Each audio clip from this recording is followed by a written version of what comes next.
We perform C checks periodically just to make sure that everything is okay with the aircraft. There are lots of components on the aircraft that are time-lifed, which means that they can only stay on the aircraft a certain amount of time before they need to be replaced. So we'll do these items on C check. It doesn't mean the aircraft is broken, it doesn't mean the aircraft is old, it just means that we ensure that the aircraft is safe for passengers to fly.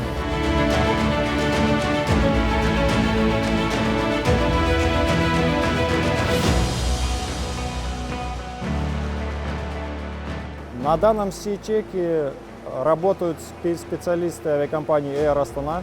То есть мы выполняем этот C-чек собственными силами. Штат сотрудников, вовлеченных в C-чек, составляет 35 человек. В их число входят механики и инженеры.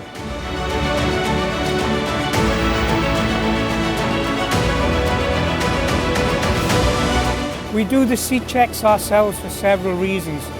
Firstly, we control our costs better. It's a big saving for the company to do the C check ourselves. We also use our own manpower because it's really good for the local economy and for the local experience. We don't bring people in from outside, there's no need. All of the guys that will certify for the aircraft, they have certificates from Airbus. Hopefully in the future we'll be in a position where we can do the C checks for other companies as well.